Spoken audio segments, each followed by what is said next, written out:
Okay, here we are planting Purple Viking potatoes in a pot on my deck I think I'm in zone 6, and here we go. These are going to be Purple Viking potatoes. It is windy, so please don't mind that. I am using some compost that's actually been in this pot for a couple of years now. I pulled a Japanese eggplant out of here that I grew last year, and we're going to amend this a little bit and get going. Here we go.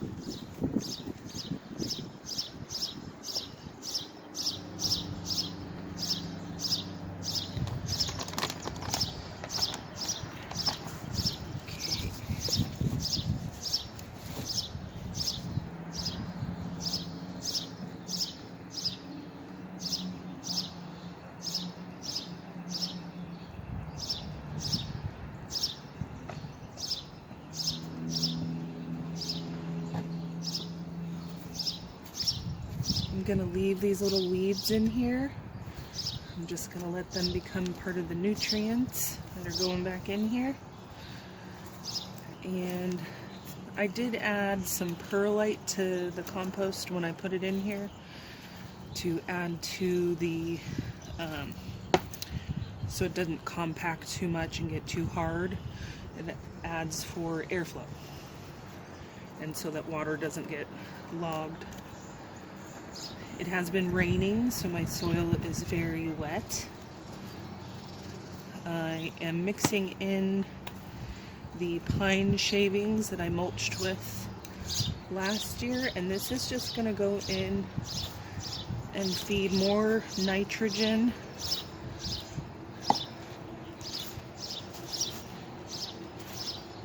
I am using a dishwashing glove because this is very wet. It'll go through regular gardening gloves, and I'm not looking to be that dirty before breakfast. Let's get this all mixed in, get it nice and fluffy, because it is pretty compact just from sitting in here last spring and summer, being rained on.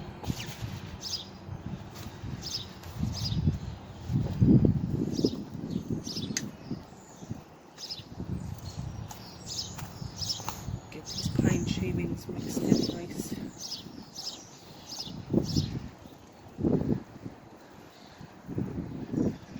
And since this did settle quite a bit, you see it was down to about here. So I'm gonna add some more. I'm actually gonna add some potting mix to this, just because it's looser, it's lighter than compost, and there's still tons of nutrients in here. I can still feel clumps of whatever critter manure this was made out of, so here we go.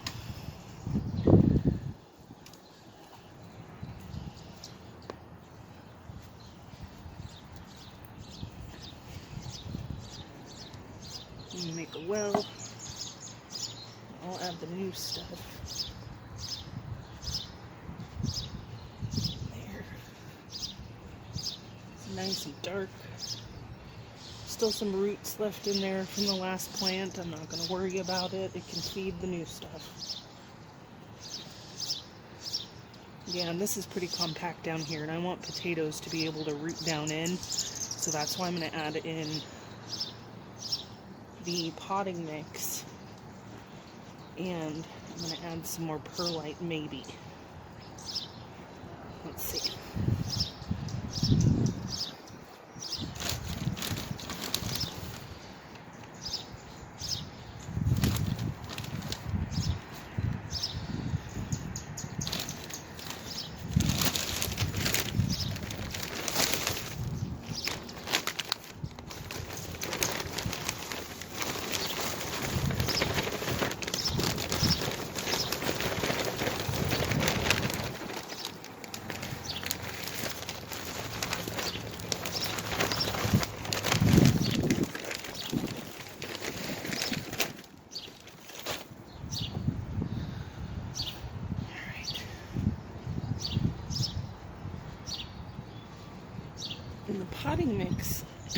is a bit drier.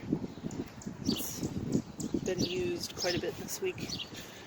So mixing it in really well is very important. It'll help absorb some of the moisture from what's around it.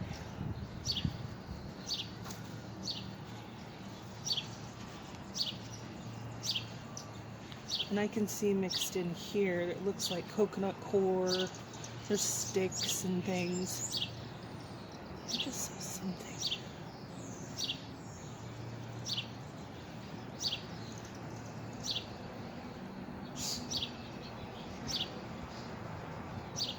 Okay. And here I have some sort of larva. Looks like right here. Looks like some sort of little critter. I'm not putting that back.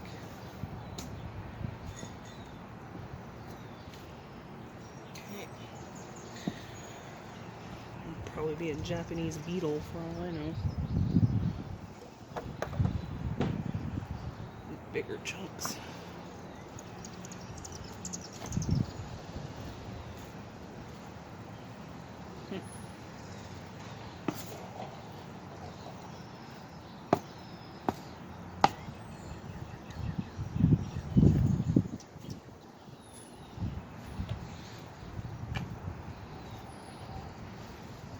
Nice big chunk, don't want that in the taters.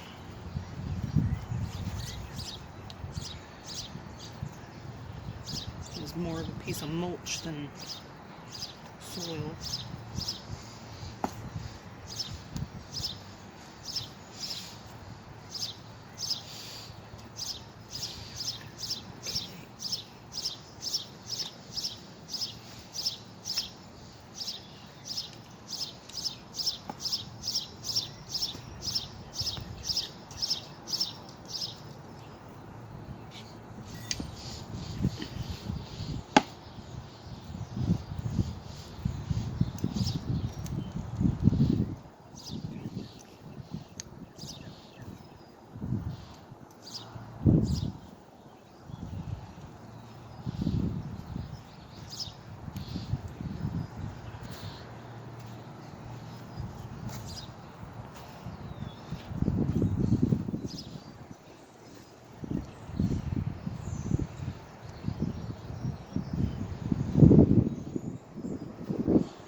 Okay.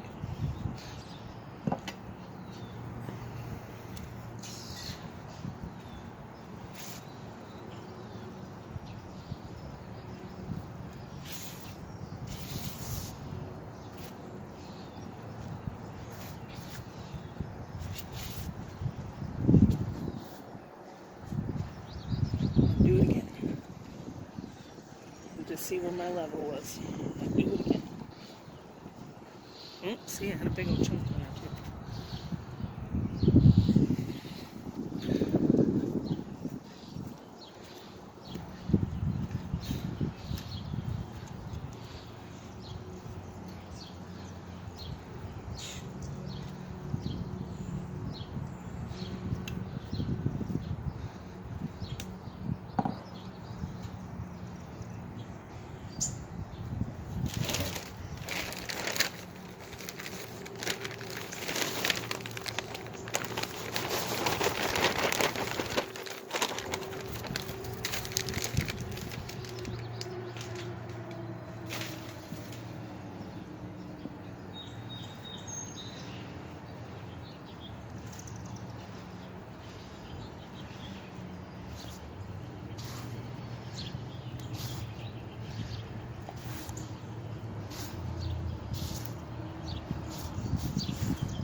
Alright. So get rid of some of those bigger pieces. Put that guy way down in there. Alright. So now,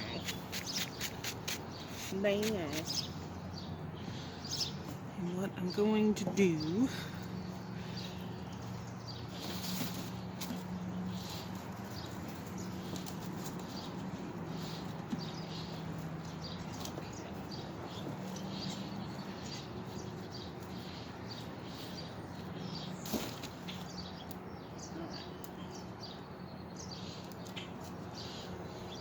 okay,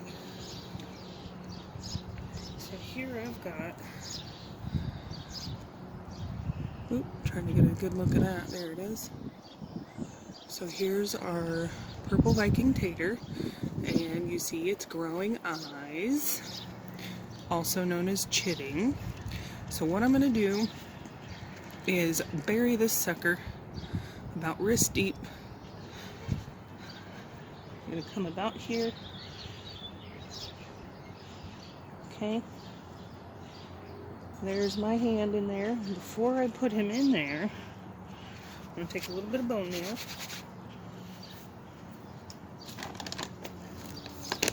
I'm not going to measure it. I'm just going to take a little bit. I'm going to pinch. I'm going to take a pinch. So I don't have much at all. And I'm just going to sprinkle it in the hole.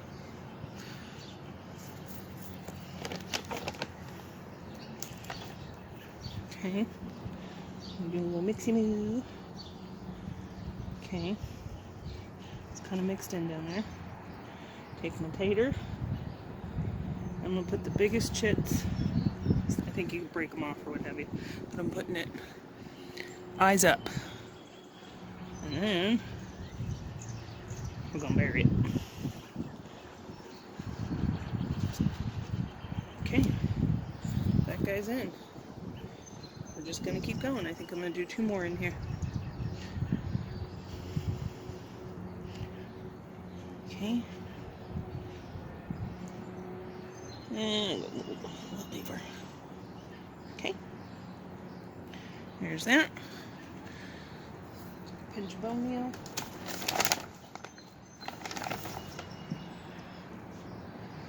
And as far as what particular brand, I am not brand loyal.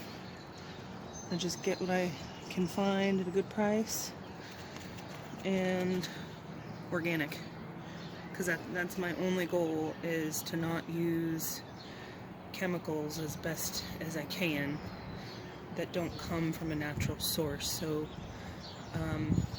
diatomaceous earth, bone meal, fish emulsion or fish fertilizer, worm castings, all of that's natural.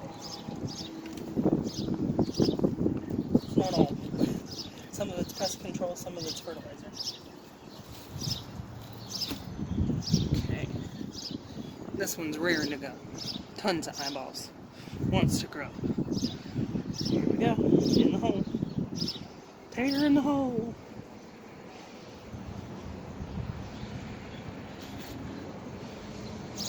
Okay. And one more.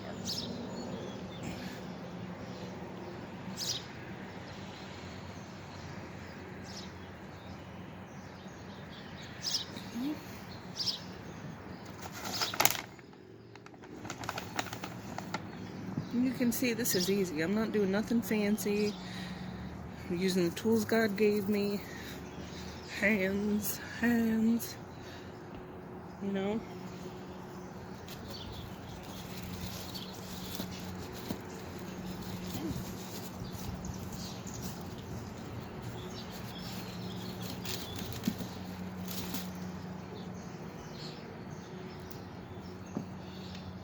Okay. Got the eyes on that guy. And here he goes.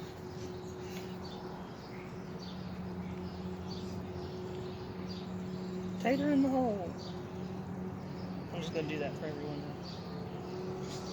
Because I'm a nerd and I can. What is it Tabitha Brown says? Because that's my business. I can if I want to, because that's my business. Alright, potatoes are planted. That's simple. Next thing I'm going to do is use some cedar litter bedding that they sell. You can get it at a Tractor Supply, you can get it at PetSmart, Petco. I find it to be cheaper than regular garden mulch. And once again, it's not treated with anything, it's just the wood shavings. So it's going to go back into the soil. I do have a pH tester. You just stick it in the ground, it's a little gauge. It'll tell me what the pH is, so I do keep an eye on that. But I've not had any issues. So here we go. Time to mulch and then we're done.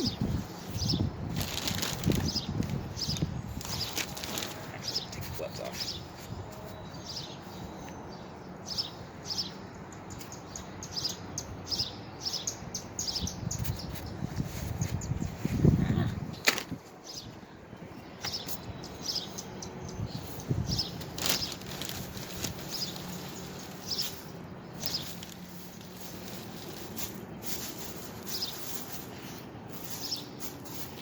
And if ever you're concerned about pH, you can interplant peas and beans with potatoes, carrots, tomatoes, pretty much.